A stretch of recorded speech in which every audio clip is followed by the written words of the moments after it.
मन माफिक इतना बड़ा एक बिल पारित कर दिया, ये देश के लिए, लोकतंत्र के लिए बड़ा खतरनाक है। इसका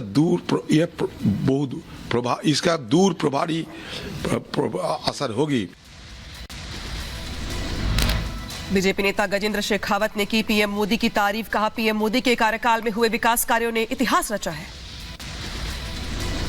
आज पिछले 10 साल के इस दौर में उत्सव को वापस सहेजने समेटने की दिशा में माननीय प्रधानमंत्री जी के नेतृत्व में अभूतपूर्व प्रगति हुई है।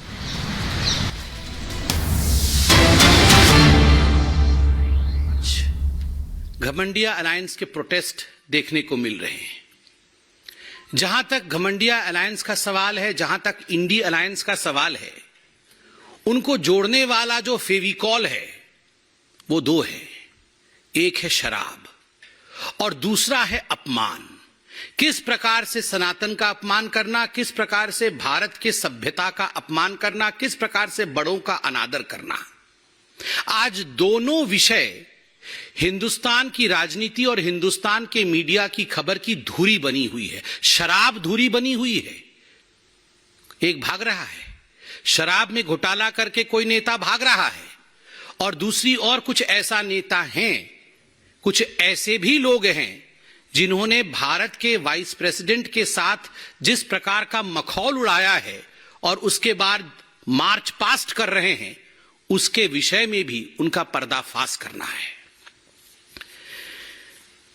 आप सभी जानते हैं और यह विदित है कि 2 नवंबर को शराब घोटाले को लेकर, एक्साइज पॉलिसी के स्कैम को लेकर अरविंद केजरीवाल को सेंट्रल एजेंसीज ने, ईडी ने, एनफोर्समेंट डायरेक्टरेट ने समन किया था कि अरविंद जी आइए, हम बैठेंगे आमने सामने, आपसे सवाल जवाब करेंगे। और ये जो करोड़ों का घोटाला हुआ है, और जहां तक करोड़ों का घोटाला हुआ है, ये कोई भारतीय जनता पार्टी के नाते हम नहीं कह रहे हैं, गिनती अभी तक चल रही है। 2 घोटाले हमने देखे हैं हाल फिलहाल में। मैंने क्यों कहा कि इंडी अलायंस को जोड़ने वाला फेविकॉल शराब है। शराब का पैसा अलमारी दर अलमारी 3 दिसंबर को मतगणना चल रही थी और नोट की गिनती भी चल रही थी। 350 करोड़ से अधिक की नोट की गिनती हुई थी और वो शराब का पैसा था। कांग्रेस के एक सांसद धीरज साहू जी के घर से निकला था। वहां तो गिनती सीमित हुई कि 350 से अधिक करोड़ रुपए उसके अंदर हैं। और जहां तक केजरीवाल जी के शराब का हिसाब किताब है, अभी तक गिनती चल रही है। सुप्रीम कोर्ट ने मनीष सिसोदिया के बेल के समय, रिजेक्ट करने के समय, बड़े स्पष्ट शब्दों में कहा था कि there is an established money trail. Money trail है और एस्टैब्लिश्ड है, ये देश के सर्वोत्तम न्यायालय ने कहा। फिर भी आप अरविंद केजरीवाल जी की बेशर्मी को देखिए, आज भी भाग गए। 2 नवंबर को भागे थे, आज भी भाग गए। 2 नवंबर को जब उन्हें बुलाया गया था तो एक चिट्ठी अरविंद केजरीवाल जी ने लिखा था। वो चिट्ठी आप सबने देखा भी है। ये चिट्ठी अरविंद केजरीवाल जी ने लिखा था। अरविंद केजरीवाल जी ने उस चिट्ठी में बड़े स्पष्ट रूप से लिखा था, 5वें नंबर पॉइंट पे मैं वो पढ़ना चाहूंगा।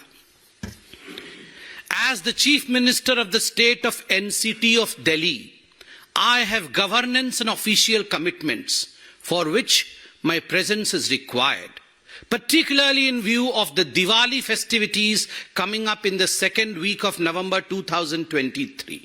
उनका कहना था, उनका मानना था कि चूंकि मैं एक पद पर हूं, मैं एक मुख्यमंत्री हूं, मेरी कुछ जिम्मेदारी है, मुझे वो जिम्मेदारी निभानी है और इस कारण से दिल्ली में रहना मेरे लिए अनिवार्य है। साथ में एक और पॉइंट भी लिखा था, और मैं वो पॉइंट पढ़ूंगा नहीं, लंबा पॉइंट है, मगर उन्होंने कहा था कि मिजोरम, मध्य प्रदेश, छत्तीसगढ़, राजस्थान और तेलंगाना में